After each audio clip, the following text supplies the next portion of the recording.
rock and roll? Let's do this. Just want to thank everybody for coming out. It's a really exciting time here for the organization. Sitting here with me, we've got Antonio Reeves and Yves Missi. We want to thank the Missi family for coming. It's a really special time. I'm sure, this is a really cool time in his life. Be able to be one of those guys that gets their name called out of 58 picks is awesome. And then to the Reeves family, thank you for coming. Also want to thank Mrs. Benson. Thank you for it's her leadership and her support. None of this can be possible without her. There's a little background into Yves and to Antonio and the reason why we selected them. Yves, we took him to the 21st pick.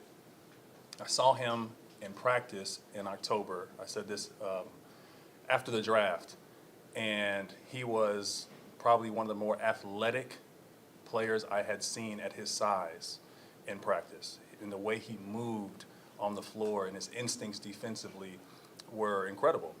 And so he just continued to get better and better and better as the year went along. He's going to fit well here in New Orleans.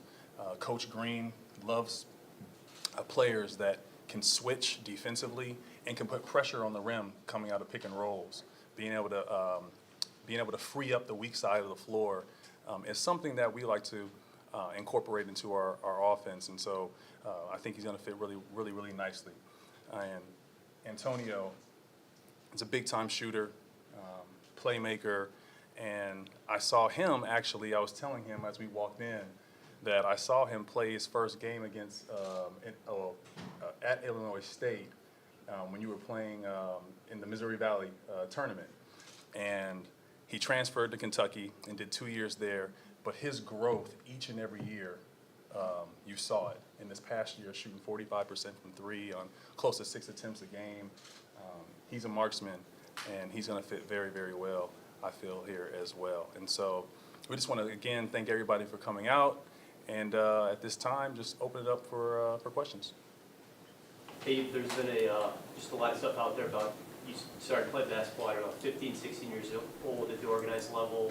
What have these last few years been like for you, this journey, and it culminating here with you being drafted into the NBA?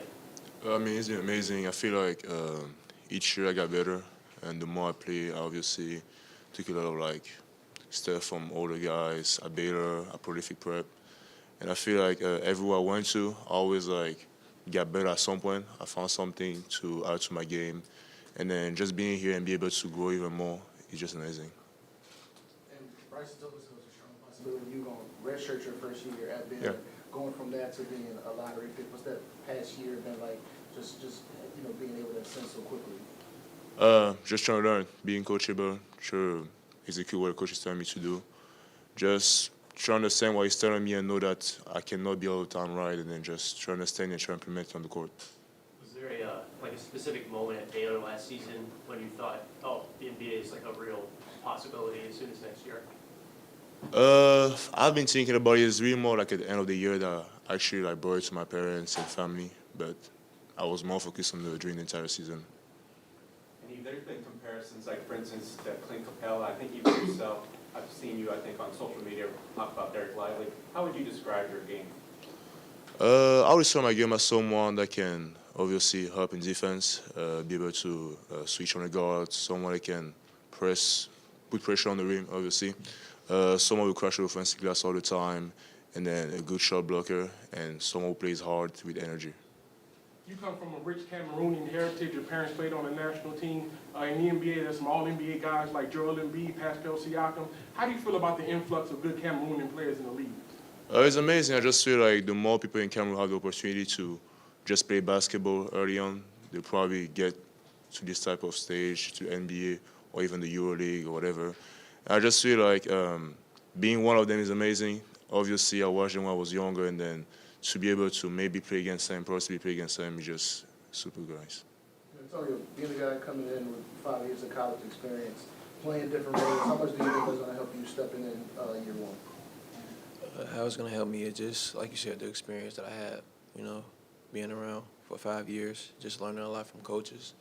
and, you know, just from other guys as well. You know, just taking stuff in from other guys and just implementing it to my game. Antonio, the Pelicans, like, guys in the rotation the past few years, there's been second-round picks, there's been undrafted guys. Is that something, you know, you talk to people on the team or anything about it? Just like, there's been opportunity here for guys kind of similar to you?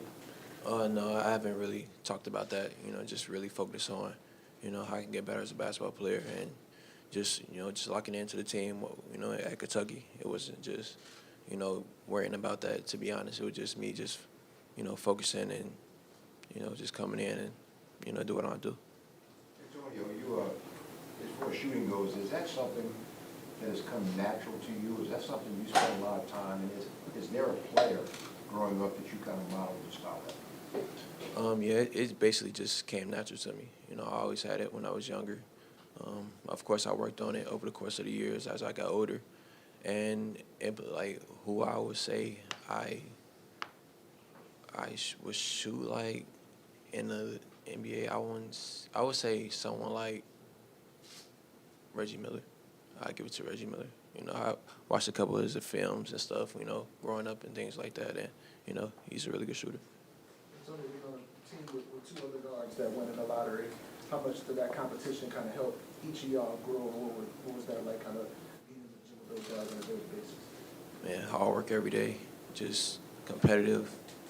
And, you know, we just had shooting competitions all the time and one-on-one sometimes as well. You know, just that's how we got better as basketball players. You know, just feeding into each other and how, you know, we can just strive and, you know, be better, to be honest.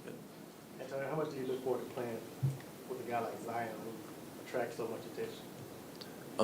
Just being able to space the floor, you know, just me being able to be a shooter. And, you know, whenever he drives, he causes so much attention. So I would say, you know, when guys, you know, feed into that, you know, I could just be wide open, you know, to be able to shoot.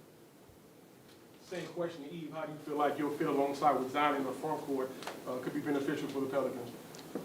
Just like he said, just spacing the floor and just be able to put pressure on the rim, like he said, and then just I know that they'll be more about him more than me for sure. So I know I can crash the glass and everything. So I know he's definitely gonna be amazing.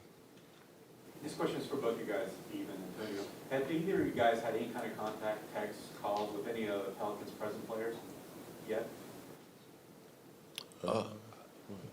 I got in contact with Trey Murphy. You know, he's one of the guys I, you know, knew for a really long time. And, you know, I just talked to him for a little bit. And, you know, he basically just said, you know, whenever you get here, you know, let's go to work. So, you know, that's someone I knew for a minute. Same. It was Trey Murphy as well. Same thing. Antonio, how did you, like, you know, Trey and all that? Just how far back does the relationship go? It went back all the way from Miami. You know, I met him in Miami when he was with XL. And, you know, that's when our relationship grew, you know, me being in the gym with him every day and, you know, just seeing how he worked, his work ethic and things like that. So, you know, after the course of the years, you know, I went to a couple Pelicans games as well, and I was just seeing him on the floor and stuff, and, you know, it gave me tickets. Hey, Bryson talked about the importance of being able to play different defensive schemes in today's NBA, being a big that can play in space. How comfortable are you doing those different things on the defensive end and kind of stepping up in different roles? I just feel like, just like in college, I had the opportunity to be able to have a lot of different pick and roll coverage. And then I was really comfortable switching on the guard, even on drop coverage. I would just do what the team needs me to do, and then I feel like I would adapt myself to it. Yes, a question for both of you guys. How much have you heard about New Orleans? How much do you know about it? And kind of what are you looking forward to about being down there? I hear a lot about the food. A lot. I feel like everywhere I go, someone tell me, "Oh, you're gonna get bigger," and I say, "All right, let's try it." I say seafood, crawfish. You know, I haven't really tried it yet, and you know, eventually I could be able to. So, yeah. Antonio, on the ESPN podcast of the draft, they said you might be the best shooter in this draft class. What was your reaction to that? Of course, that's what I feel, as if I'm the best shooter in the draft. You know, I feel like I am, to be honest. So so just being able to work every day and just stay in the gym, and don't even worry about that. Just keep doing what you're doing. Any more questions? All right, before we wrap, we have a jersey presentation. Bryson, I'll ask you.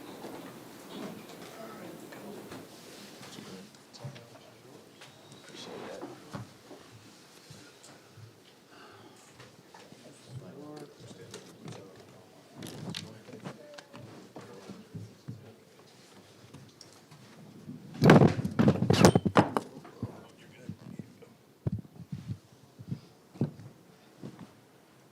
The cameras in the back, and I'll take a photo, please.